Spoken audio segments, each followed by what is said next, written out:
gait cycle mechanics, running, walking, contralateral today, when in doubt, the opposite arm to hand, or opposite hand to leg. When we're doing our moves, 20-minute circuits each, and there's a run, a long street run around the green box, and back, before, in the middle, between circuits, and at the end of our circuits. Okay? Circuit 1 is starting in here. We got the sleds out. We're starting with a sled push down to the end of the planter and back, just one. Then we've got an alternating box step up. So we've got, yeah. Okay, so we've got an alternating box step up.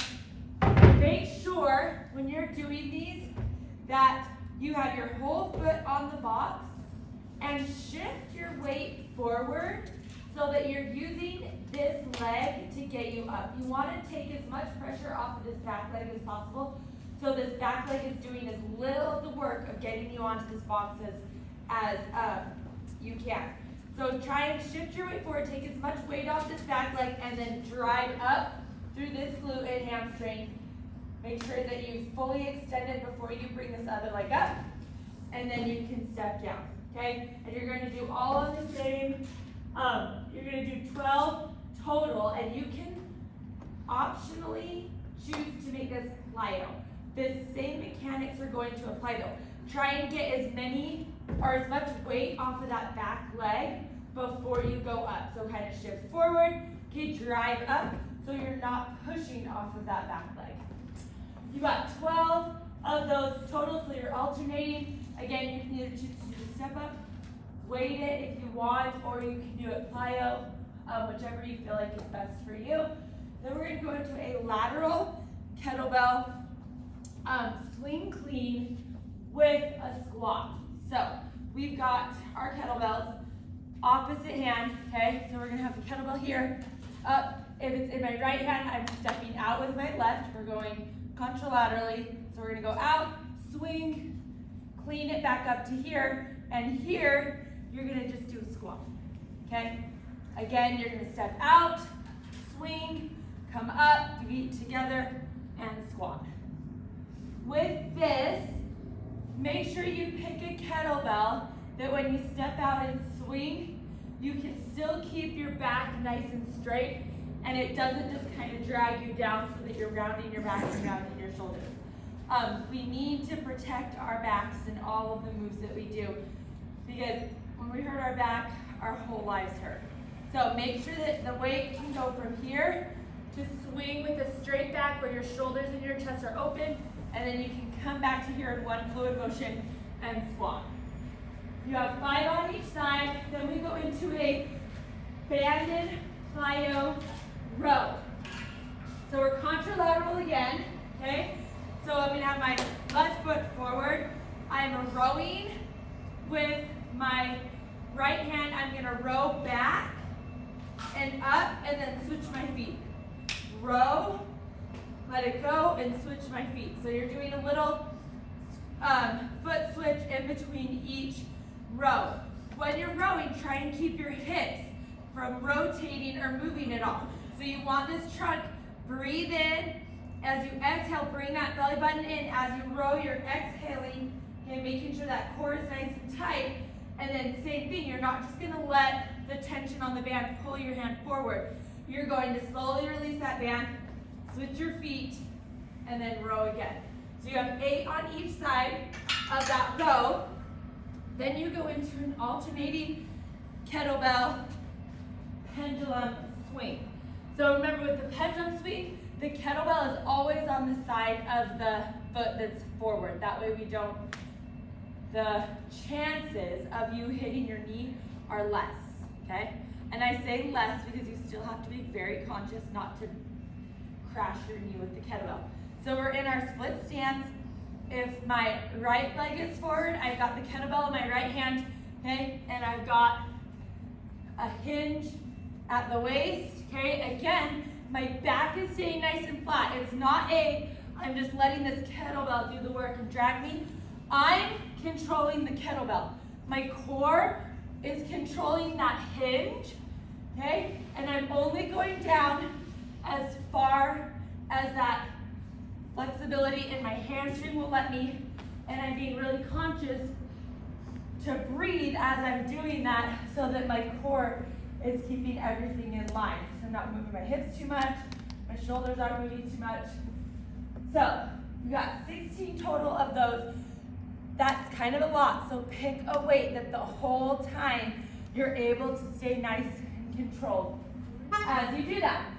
Then we have circuit 2 out on the field.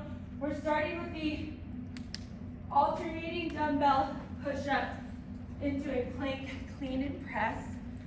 So you have your dumbbell, okay? You're gonna do your push-up, and then if it's in my right hand, my right leg is gonna go over into my clean and press, bring it back down, come back around, and alternate. Then I'm gonna put my left hand on my dumbbell, okay, do my push-up, okay, then my left leg's gonna come around to the clean and press, driving through this leg, okay? So you should feel it in that bent, stabilizing hamstring and glute. So you've got 8 total, 4 on each side, basically is what it ends up being. Then you have a split stance, forward punch with a reverse reach. This is the one, you've done it a couple times. You do not need a lot of weight, okay?